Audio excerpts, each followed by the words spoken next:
전격 인터뷰 먼저 임미애 더불어민주당 의원 만나봅니다. 전화 연결돼 있습니다. 의원님 안녕하세요. 네, 안녕하세요. 임미애입니다. 국회 농해수위 소속 위원이십니다. 한미 네. 관세 협상이 타결됐는데 정부는 쌀과 소고기에 대한 추가 개방은 없다고 분명히 하고 있습니다. 어떻게 평가하십니까? 전반적으로 관세 협상을 총평하자면 네. 저는 그래도 언론이 대체로 평가하기를 선방했다라고 얘기를 하는데 저도 동의를 하고요. 네. 일단 대미 수출을 위한 불확실성은 해소됐고 또 뭐 자동차라든가 수출 주력 산업의 경우는 일본 그리고 EU 등과 동등한 관세 수준을 확보했다는 측면에서는 아주 잘했다. 그리고 더 중요한 거는 네.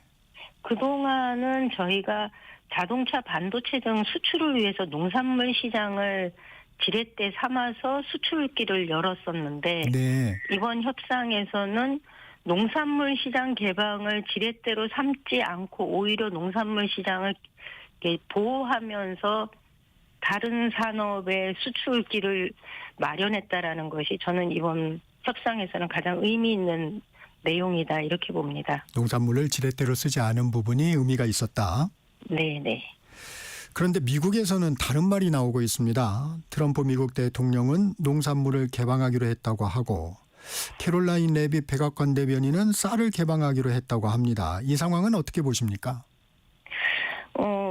일단 저희는 정부 측의 발표를 신뢰할 수밖에 없고요. 네. 저희가 아직 관세 협상은 타결이 되었다고 하지만 공식 합의문은 아직 작성이 되지 않았지 않습니까? 그렇죠. 그리고 그래서 관세 협상 결과가 법적 구속력을 갖기 위해서는 협정문을 작성해야 된다라는 얘기가 있는데 아무래도 최종 마무리는 다음 주 대통령 방미에서 마무리가 될 거라고 보고요.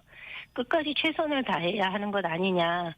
오히려 이럴 때 일본의 경우는 이렇게 뭐 협정문을 작성하자라고 하면 새롭게 얘기됐던 것, 새롭게 또 다른 추가 품목들이 거론될까 봐 굉장히 애매모호한 입장을 취하고 있는 게 지금 일본인데. 네. 그래서 미국의 우리는 협상을 했다고 하는데 미국의 발언들이 나오는 여러 가지 면들을 보면 끝까지 이 긴장감을 늦추면 안 되겠구나라는 생각을 저희는 하고 있습니다.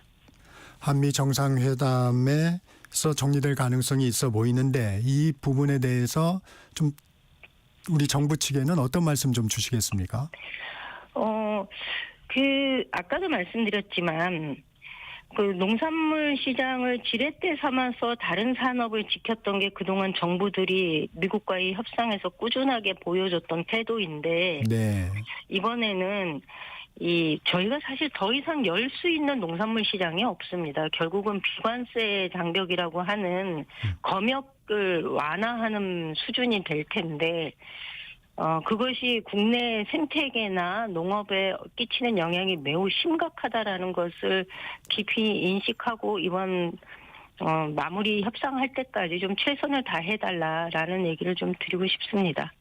비관세 장벽에 대해서도 말씀을 주셨는데 이 트럼프 대통령이 검역 절차에 대해 관심을 많이 보였다고 합니다. 네. 이 검역 기준에 대한 개선이 이루어질 수도 있어 보이는데 그러면 미국 과체류 수입 이루어질 수 있는 사안인가요? 네, 저희가 만약에 그런 수입이 이루어지려고 하면 네.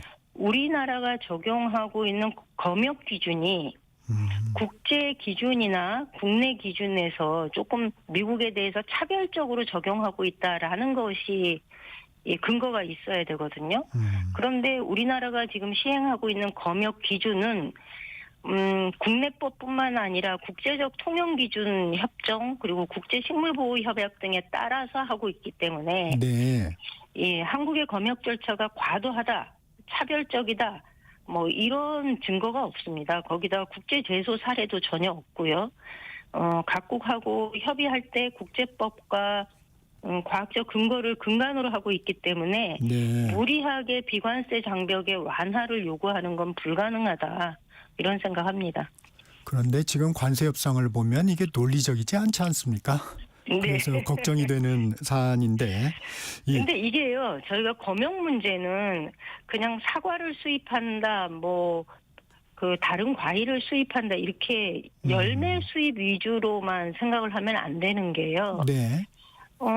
저희가 이게 병해충이 국내에 유입되었을 때 국내 생태계에 끼치는 영향이 굉장히 큽니다. 네. 제가 자주 이야기하는 것 중에 하나가 저희가 도로를 달리면서 산을 보면 산에 그 칡넝쿨처럼 산을 이렇게 휘감고 올라가는 그 식물들이 있거든요. 네. 소위 가시박이라고 하는 건데 네. 해마다 우리가 이 가시박을 제거하기 위한 사업에 각 지방 정부들이 들이는 예산 규모가 엄청납니다.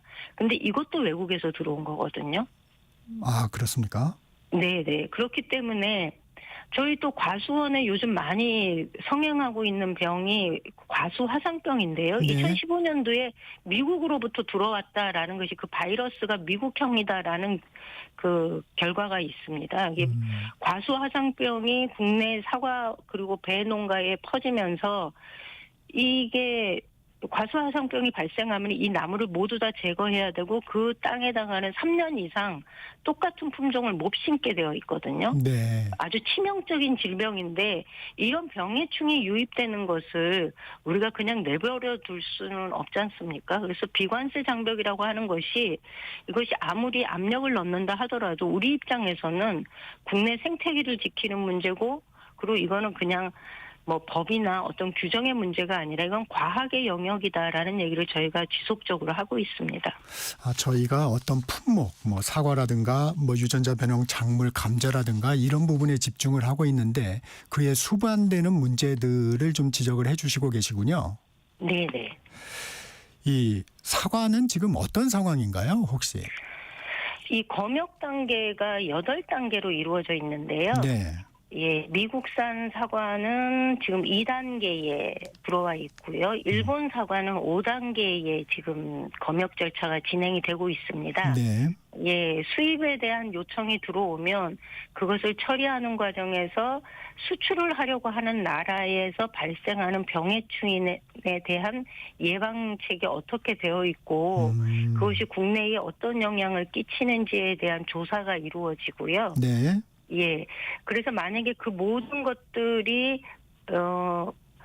예를 들어서 미국에서 성행하고 있는 나방이 국내에 들어왔을 때 끼칠 영향도 저희가 조사를 하지만 그것에 대한 미국에서 그 나방을 병해충을 방지하기 위한 조치들이 어떻게 이루어지고 있는지 이것도 저희가 확인하거든요. 네.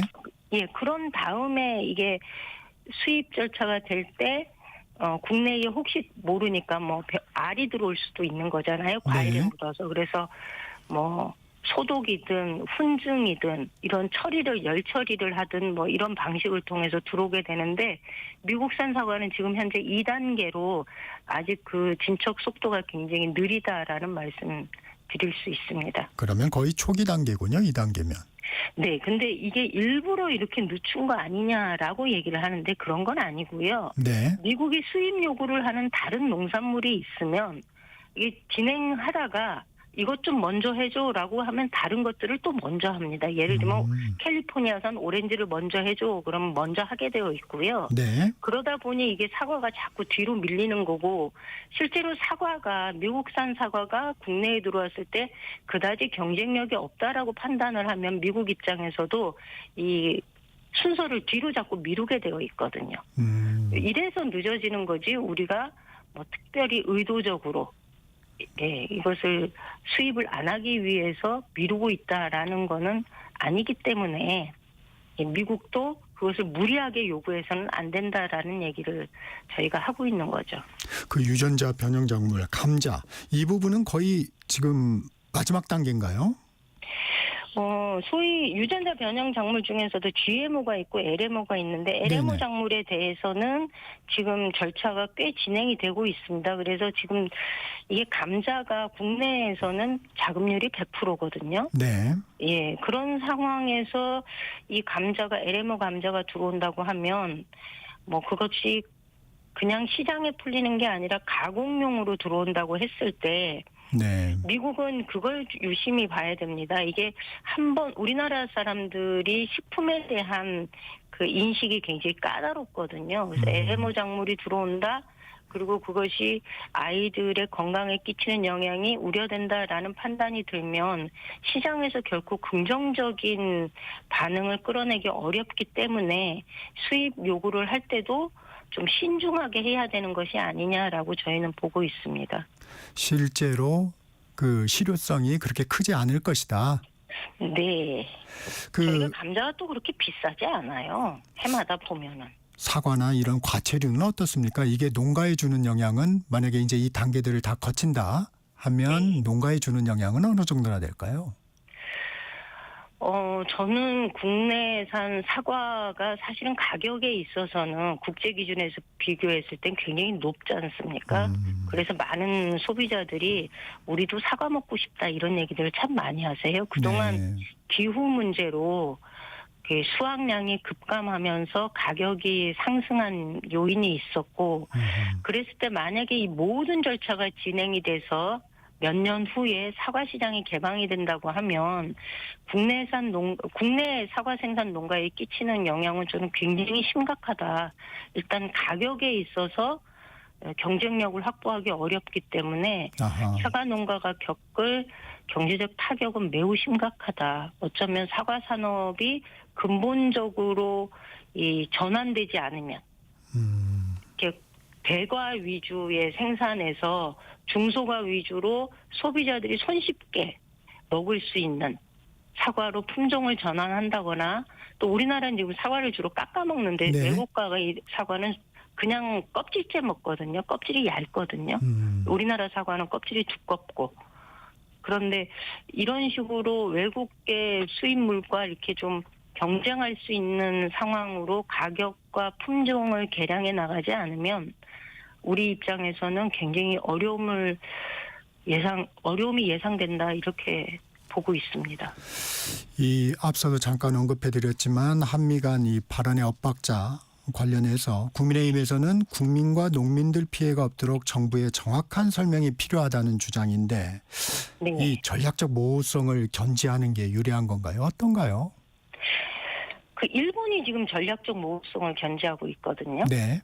아까도 말씀드렸지만 협상 결과를 문서화하자 이렇게 하면 미국 측에서 문서화하는 과정에서 새로운 요구가 들어올 수 있다.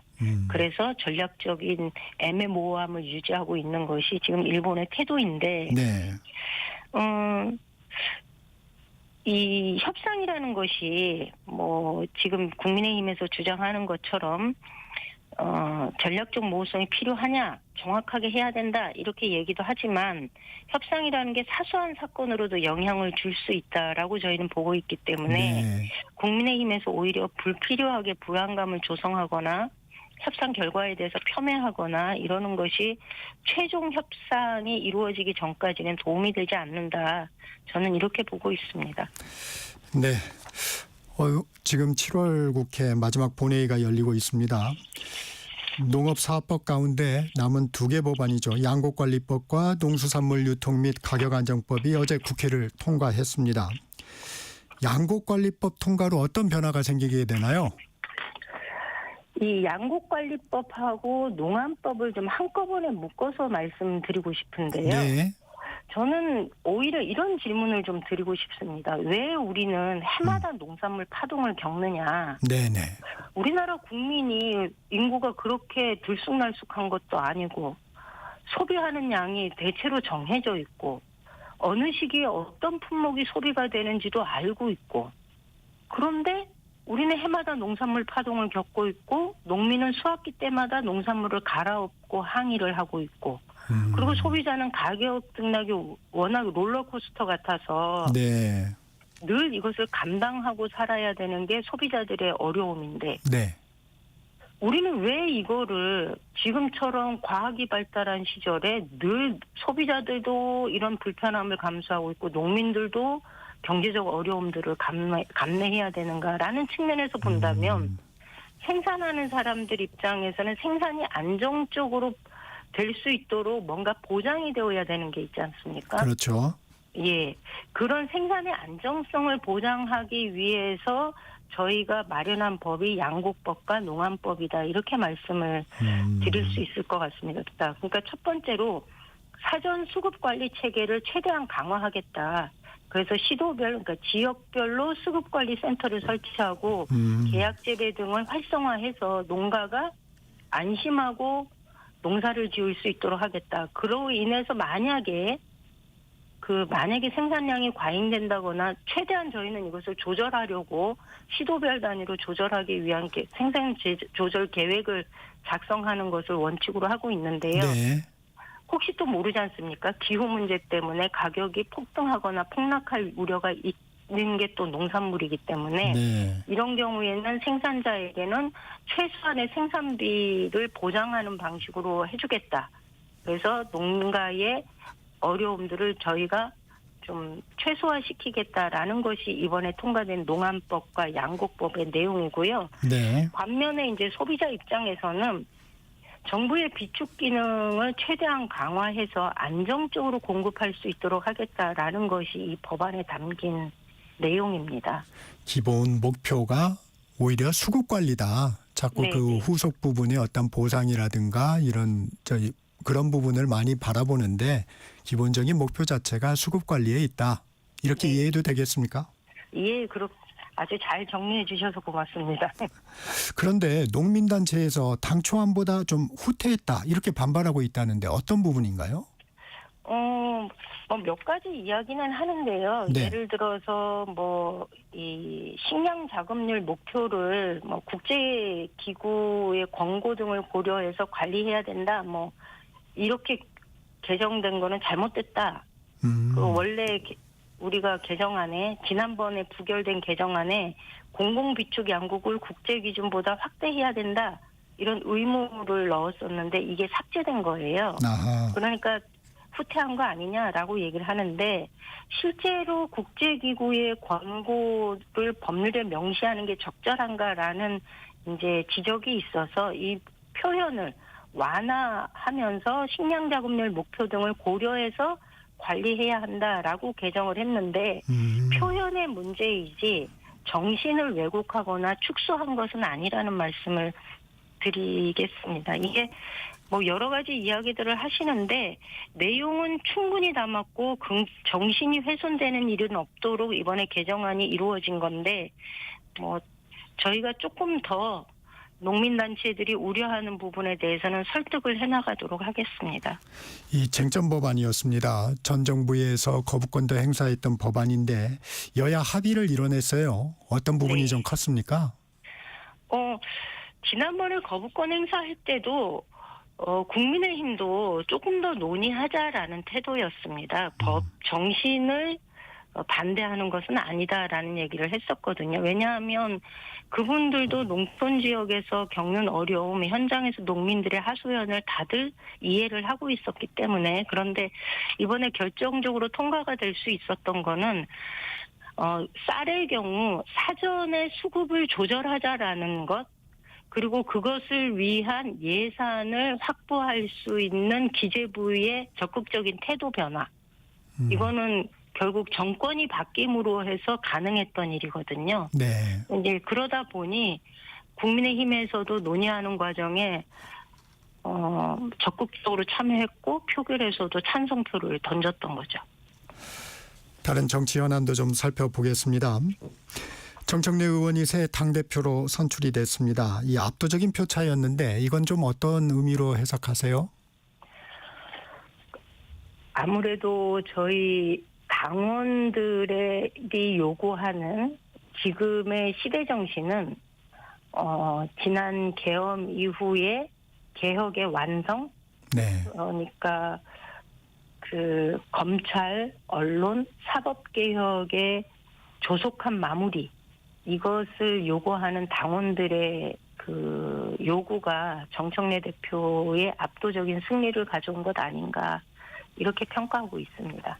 이 정청래 대표가 내란에 대해 사과와 반성 없이는 악수하지 않겠다. 국민의힘과 악수하지 않겠다고 합니다. 네. 이 국민의힘이 대응 조치를 해야 한다고 보세요? 이게 이런 발언이 나온 배경에는요. 사실 네. 전당대회를 앞둔 국민의힘의 요즘 행보, 그다음에 후보들의 발언을 보면 아직도 국민의힘은 이 부정선거론, 불법 계엄, 이런 부분에 대해서, 그리고 내란 옹호, 이런 부분에 대한 반성이나 사과가 전혀 없는 것 아니겠습니까? 그래서 예를 들면 뭐 김문수 후보 같은 경우에 계엄은 계몽령이다, 이런 주장에 대해서 굉장히 센스 있는 말이다, 이런 식의 표현을 하거든요. 그리고 뭐 젊은 층이 계엄을 통해서 오히려 민주당의 포악한 일을 깨닫게 됐다, 부정선거 주장 경청해야 된다, 이런 얘기를 합니다. 그러니까 가장 지지가 높은 김문수 후보가 이런 발언을 하는 것뿐만 아니라 장동혁이나 주진우 후보도 그 큰 틀에서 벗어나지 않는 발언들을 하고 있거든요. 다시 말하면 지금 국민의힘이 이 과거 이 윤석열 정부하에서 이루어졌던 불법 계엄과 내란에 대한 입장을 분명하게 하지 못하고 있으니까 정청래 대표가 이렇게 단호한 입장을 표현한 것 아닌가라고 생각을 하고요. 아마 이런 사과와 반성이 이루어진다면 저는 협치의 대상으로 국민의힘을 받아들일 거라고 봅니다. 그러니까 그 전제가 먼저 지금까지의 일에 대한 사과가 분명하게 있어야 되는 거죠. 근데 이게 가능하겠나 싶습니다. 김문수 후보가 이렇게 압도적인 지지를 얻는 걸 보면. 짧게 좀 여쭤보겠습니다. 이 여야 협치가 당분간 기대하기 어려워 보이는데 이재명 대통령의 국정 운영에 좀 부담이 되지는 않을까요?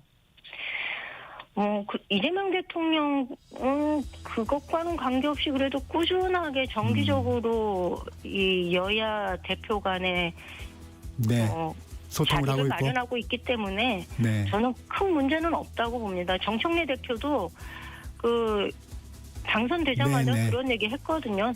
대통령은 대통령의 일을 하셔라. 우리는 싸우겠다. 이렇게 여기까지 각자의 역할을 하고 있습니다. 네, 여기까지 듣겠습니다. 임미애 더불어민주당 의원이었습니다. 고맙습니다. 예, 고맙습니다. 안녕하세요. 서울특별시의회